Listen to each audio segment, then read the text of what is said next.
In my previous video about dislocated necks, I covered mostly those who survived and their medical treatment. For this video, we are going to take a look at some of the more gruesome and deadly accounts of accidents involving necks becoming dislocated. First, there is a time and place for everything, and multitasking is never a good idea when driving a team of horses. From North Dakota, 1909, Henry Lair, a young farmer, was thrown from his wagon while on the way home last Saturday evening and suffered a broken hand and dislocated neck, from the effect of which he died Sunday night. Mr. Lair was driving a lively team and attempting to roll a cigarette at the time of the accident. He leaves a widow and 2 children.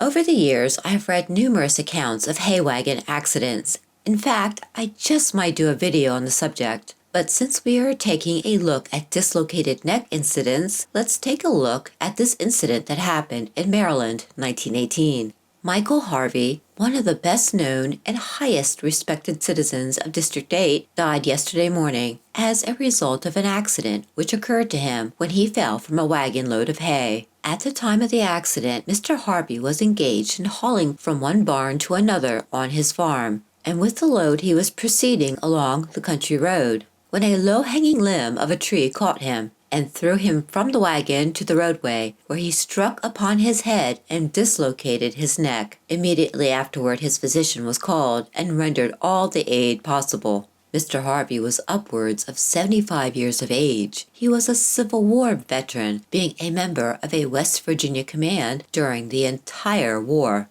This next story greatly upsets me. From out of Indiana, 1915, is a story that should have been titled Petty Jealousy Ruins a Life. It is not etiquette in Hammond to kiss your best girl's chum. Edgar Morrison of Frankfort tried to, and today is at home with a dislocated neck. Edgar has been keeping company with Miss Mary Healy of Hammond for some time now. Mary took him to call on a friend and went to the kitchen for a drink of water. When she came back, Edgar was preparing to kiss her chum. Without a word, Mary seized the boy by the neck and threw him to the floor. He was picked up unconscious, and it was found that his neck was out of joint. He is at his home in critical condition. In this next story, a 22-year-old was roughed up by a gang of schoolboys in Washington State, 1908. Perry Amber, a young man of about 22, sustained serious injuries last night. His neck was dislocated, and Dr. McCoy, who was attending him, says that it is possible his injuries may prove fatal. The cause of the accident is somewhat shrouded in mystery. It seems that he was joshing some of the schoolboys somewhat roughly, and in turn was given a shove, which threw him onto his back, and his neck was dislocated. He was carried into the cottage house, and Dr. McCoy was summoned. His neck was put into a plaster cast, and this morning he was removed to the home of his brother-in-law near town. Police officers are making an investigation as to the authors of the young man's mishap, and it is likely that some arrests will follow. Finally, this last story is about an 18-year-old who dislocated his neck and lived. His story is simply mind-blowing. From Baltimore, Maryland, 1900. Passengers on a trolley car on Tuesday last little imagined that one of their fellow passengers had a dislocated neck, yet such was the case. William Gaynor, 18 years of age, was the queer passenger. Nearly 2 weeks ago, young Gaynor was walking along the top rail of a fence when he fell off and struck on his head. When he got on his feet again, he found that he could not turn his head, and his chin was drawn down until his Adam's apple was resting on his chin. He was unable to look around without turning his whole body. There was no improvement noticed in his condition, and on Monday last, he was taken to Maryland University Hospital. Members of the house staff and the visiting physicians examined him and agreed that he was suffering with a dislocated neck, or in other words, that the cervical vertebrae were displaced.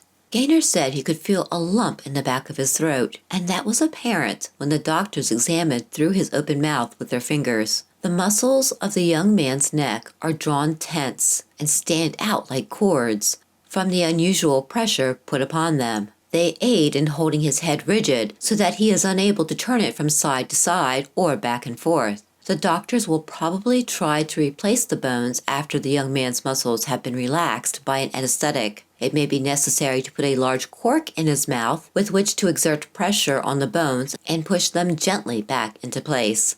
Similar gentle pressure will be exerted on the sides of the neck.